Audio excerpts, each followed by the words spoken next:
तो कैसे हैं आप लोग? आज हम जिस चीज की बात करने वाले हैं उसे अपन प्यार से बुलाते हैं रिफ्रैक्शन।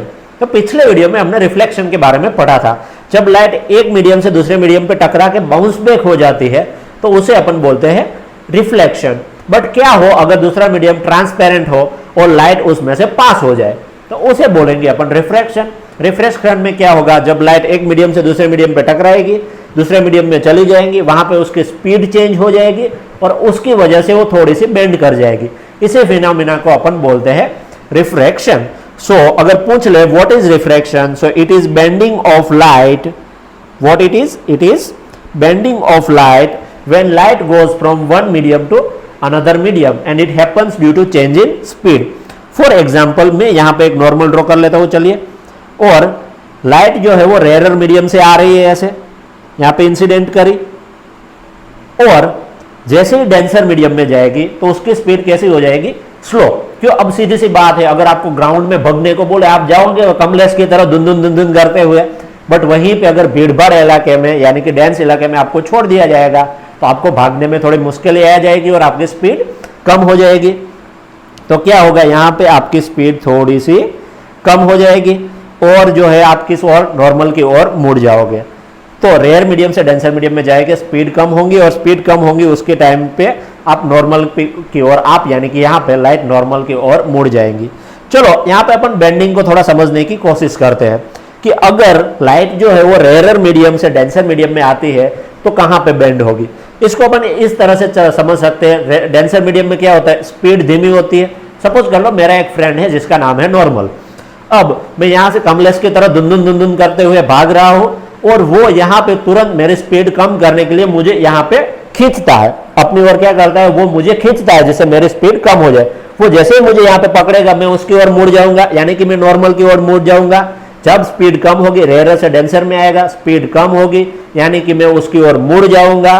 तो जब ऑब्जेक्ट रेयर टू डेंसर जाता है तो क्या होगा, इट बेंड्स टुवर्ड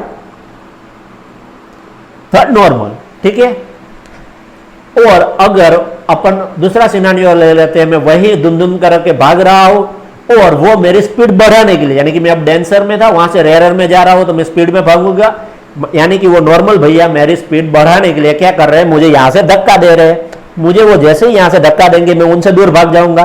तो जब डेंसर से रेयर में जाओगे स्पीड बढ़ेगी तो लाइट कहां पे जाएगी, अवे फ्रॉम नॉर्मल, ठीक है, सिंपल। अब इतना चीज तो हमने पढ़ लिया। अब हमने रिफ्लेक्शन के बारे में पढ़ा था, वहां पे दो लॉ थे, वैसे ही यहां पे भी दो लॉ है। फर्स्ट लॉ तो भाई साहब वहीं का वहीं डिट्टो है, incident ray normal at the point of incident and refracted ray all lies in the same plane. जैसे कि यहां पे वो तीनों की तीनों चीजें कहां पे, ये तुम्हारी इंसिडेंट रे हो गई, ये नॉर्मल हो गई, और ये रिफ्रैक्टेड रे तीनों के तीनों कहां पे है, मेरे आईपैड में, यानी कि तीनों के तीनों कहां है, सेम प्लेन में। दूसरा जो है लॉ उसको अपन स्नेल्स लॉ के नाम से भी जानते हैं। वो क्या कहता है, ratio of sine angle of incident and sine angle of refraction are always constant for given pair of media and colour. यानी कि मैं अगर दो मीडियम ले लेता हूं, फॉर एग्जांपल एयर और वाटर ले लिया, और मैं वहां से एक लाइट रेज पास करवाता हूं, ब्लू कलर की है, कलर भी मैं कांस्टेंट रख लेता हूं, और फिर मैं एंगल ऑफ इंसिडेंट मेजर करता हूं और एंगल ऑफ रिफ्रैक्शन मेजर करता हूं और दोनों का रेशियो निकालता हूं। For example sine i and sine r, मैं दोनों का रेशियो ले लेता हूं, तो ये हमेशा मुझे कैसा मिलेगा, कांस्टेंट, यानी कि ये कभी भी चेंज होने वाला नहीं है। और तुम्हारा जो ये रेशियो होता है ना, यही रेशियो तुमको क्या देता है, रिफ्रैक्टिव इंडेक्स। इसलिए हम इसको कभी कभार एन से भी रिप्रेजेंट कर देते हैं, ठीक है।